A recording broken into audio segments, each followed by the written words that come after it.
64 ways. Today we're focusing on the 9th gene key. Gene key 9, the way of determination. The transformational way of the 9th gene key moves from inertia to invincibility, and it's the way of determination. The taming power of the small. This is the lovely name given to this hexagram in the original translation of the I Ching, perhaps one of the more overlooked gene keys, and very worth looking into in more depth. Originally, the symbolism here is of the wind and sky accompanied by the threat of rain, and the wind is only just strong enough to keep the rains at bay. At the time when the I Ching was written, King Wen, one of its originators, was threatened with war from his neighbors, and only managed to keep them calm by a continuous stream of friendliness. Hence the meaning of this hexagram. I like this image. It makes me smile. The continuous stream of friendliness that keeps war at bay. This is the shadow of inertia. The elemental energy in this gene key brings a focus on subtle activities rather than grand plans and gestures. Life can be overwhelming at times. Even the best laid plans can go awry. As one Scottish poet put it, life can get us down. This is a truth we have to accept. The I Ching and the gene keys are maps of the changing cosmic forces of our lives, and how we respond to challenges dictates the pattern of our destiny. If we succumb to the shadow frequency or indulge our negativity for too long, it will drain us of our life force. It will suck us dry. The evolutionary movement towards awareness, towards the light, can be fraught with disappointments. We make a grand leap only to have a grander fall. Sometimes we feel we're back where we started. Sometimes we feel we haven't got anywhere at all. These are the kinds of feelings that plague the 9th shadow. Shadow, inertia. Dilemma, perspective. Gift, determination. City, invincibility. Programming partner, gene key 16. Codon ring, the ring of light. This gene key is part of the codon ring called the ring of light. At the shadow, this is the ring of darkness. The darkness presses in upon us. It coerces us to yield to it and causes us inertia. Sometimes when we gaze at the world, it's as though we're standing before a vast mountain that stretches far, far above us. How will we ever get up and over that impossible-looking peak? The very looking at it makes our knees feel weak. What's the point even in trying, we think? These are the thoughts and feelings that drag at us and make us sag. Many of us live exhausting lives and spend a great deal of our lives laboring under fatigue. We don't live beautifully or simply. We don't spend time with the elements, with the sun, with the trees. On the way into town this morning, I decided to stop the car and get out and enjoy the sun. It was a beautiful day. My mind wanted to get on with the jobs I had to do. Just do the things on your list, the mind says, and then you'll be able to rest. That's the mind for you. As I started to enjoy the sun, I forgot all about my list and the jobs I had to do. I just entered into concert with the sun and the elements. I had the most wonderful time. I was an hour or so just adrift. This is exactly what the 9th shadow doesn't want us to do. It wants us to be a victim. It doesn't want us to cultivate our own essence. It wants us to lie down and give up. The dilemma of this gene key is perspective. If we're looking up at the whole mountain, we will feel overwhelmed. If, however, we decide just to look down at the mountain foot, we'll be captivated. The taming power of the small teaches us to focus on small changes rather than attempting great things. This is how we keep the shadow at bay. It's how people attain great things. They focus on small goals, small successes, and lots of small successes add up to victory. So if we bring our attention to the small, to the details that make up our life, we can make a small change. If we have a negative pattern that is undermining us, it's better not to take the whole thing on all at once. It will floor us. Just make a small change. We might be trying not to react in a charged situation with someone, but we need to not expect miracles. If we don't react, even if it's just once, then we can congratulate ourselves inwardly on that success. Hug that victory close. If we do it once, we can do it again. This is the change in perspective that's needed to move beyond the grip of the ninth shadow. Look at the small things. Stay in the present. We won't even have noticed, but one day we'll find ourselves halfway up the mountain. That's how we bring the light of awareness into our lives. Small steps, small steps. The ninth gift, determination. This is the gift of determination. Determination may be a misunderstood term. It sounds like it involves a great deal of power, or force, or discipline, or willpower. Again, this is why we fall victim to the shadow of inertia, because we see how much energy it will take to get from A to Z, and we feel that we don't have that kind of energy or commitment. We've just seen that it's really about small steps. We take a first step. Actually, the first step is the hardest. On the other hand, it's easy, because it's just one step. But the full weight of inertia is before us. In the beginning, we have to be more brave and determined. Maybe there's something we'd like to do in our lives, but are afraid to begin. So we just take that first step. What a threshold something so simple can be, and it's really just our mind in the way.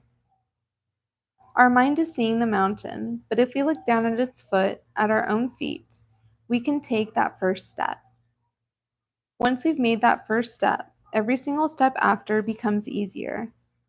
There may be big obstacles and breakthroughs on our journey, but that first step is with us every other step. Its power is incalculable. Even if we fall from the path, that first step can bring us back. And then we come to the power of repetition. The programming partner of this gene key is the 16th gift of versatility and the city of mastery. Versatility comes through repetition. We do something over and over until it becomes imprinted, not just inside our cellular being, but also within the cosmos. There are forces and laws that uphold the cosmos, and they're irrefutable. For example, if we pray for something over and over from our heart, one day that prayer must be granted, as long as it's a selfless prayer. We can only be versatile when we've determined the pathway forward. This is the beauty of this word, determination. It's also the notion of predetermination, that once we get in the groove, the practice we're doing kind of holds itself up. The cosmos steps in to help us attain it, and it feels like this is something that just wants to happen. It's like my son Ambrose, who's 11 and at that stage in his development when he has a body like Adonis, where everything's in proportion. He went to this version of the Olympic Games at the Steiner Waldorf Schools hold. All the boys and girls at his stage come together to reenact the Olympic Games. It mirrors their stage of physical development. Anyway, Ambrose knows that his bigger brother at that same stage won the marathon, not actually a real marathon, but about a mile. It's a big deal at that age. There are about 300 of them, and it's the race that has the most kudos. Ambrose really wants to win this thing, and it's a big ask. There are a lot of others who also want to win it. Ambrose isn't the tallest or the wiriest or even the most muscular kid. He's quite average in height and build. There's no clear advantage. It turns out he has one advantage, his will. He won the race. I didn't think I could handle another one. I was almost in tears when my eldest boy won it 4 years ago. I had all those emotions well up in me again, that fatherly pride and the ecstasy of knowing that he had attained what he wanted so much. He was pitted against faster boys, and maybe if he'd raced again, he might not have won. But he knew he only had to win it once. so he threw all his will into it. There wasn't an ounce of his being left out of his effort. It was almost as though he knew it was a defining moment in his inner life. If he hadn't won, it would have been fine, but for me it was a lesson in will. If we can make one breakthrough inside ourselves, we can make others. We will make others. Ambrose's victory was a big one, but there were many small ones that preceded it, not least his brothers paving the way for him. The gift of determination can also include working together and encouraging and learning from others. We create our karma of tomorrow, today. That's the power of focusing on the present. So whatever our difficulties in life, we can bring our attention and determination into the small, everyday local details and make our changes there. That's the foundation of magic. The transmutation of the small, the taming power of the small, into light, into truth. The ninth city, invincibility. I love the playful nature of the I Ching. We have these two gene keys, the ninth gene key, the taming power of the small, and the 26th gene key, the taming power of the great, so they're intimately connected. Their cities are invincibility and invisibility, just a letter or two of difference in the word. Again, we have a word that sounds like it's so powerful, invincibility. It sounds like a great archangel wielding a great power. That's our masculine word bias in English, because if we read Tao Te Ching, it will tell us that the invincible is in the weak, not the strong. We here come back to the origin of this hexagram in the I Ching. It's about weakness leading strength. Remember? The old king controlled his warring neighbors through friendliness, not through any show of strength, through friendliness, kindness. The ninth city can have special powers. Along with the 26th city, the ninth city is about eternity in a grain of sand. I'm reminded of Mother Julian, Julian of Norwich, the medieval mystic. You can find out all about her in my free series, The Ecstatics. She was a mystic who received God's transmission in a series of showings or revelations. In one of her revelations, she's famously shown a tiny object before her, the size of a hazelnut. She marvels at it and asks God what it is, to which he or she replies, "It is all that ever was, and all that ever shall be." In icons of Mother Julian, you'll see her holding this tiny hazelnut, this essence of the world.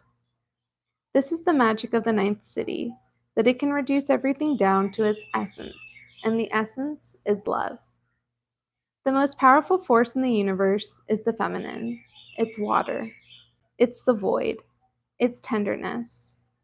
It's the pure eternus. I have to tell you another story here. These are my personal contemplations after all. I apologize that it's also about my children. If you have children of your own, you will know that they are the greatest teachers of truth. This morning, I just went out to see the sunrise with my daughter, who's 9. There we are watching the most exquisite jewel of a sunrise, and there's all this mist hanging over the meadows, and the golden light is streaked through in a beatific haze. It's magical, otherworldly. Ursula turns to me and says, "Daddy, can I run into that?" I'm not going to say no, even though it's soaking wet long grass. I mean, I had the same feeling. So off she goes running and leaping into the golden dawn, skipping through the long, damp, misty grass. As I watched her, I realized I was watching something immortal. If I could carry any single memory with me until the end of time, I would choose that moment. The young, innocent girl skipping through a field of magical, misty light. It was rapturous, enchanting. Afterwards, as I contemplated, I realized that that is invincibility. It isn't me, the father, the strong, the protector, the yang. It's the mystery of the childlike, the innocent, the weak. You see, it isn't really weak. It's just so delicate. This is the pure Arturnus, the immortal child, the golden child. It's a myth that has crept out into the world. It's the spirit that makes us invincible, all the yin qualities: softness, surrender, yielding, play, subtlety. That is God, the qualities of the divine of the ring of light. To be invincible, we must give up our identity, our attachment to the form. We must dive into life and die to be reborn in eternity. Only that which has already died can be invincible, and then, of course, there is no death. There is only our love, cradled in the palm of love, like a tiny hazelnut, eternal and precious, and sweet beyond measure.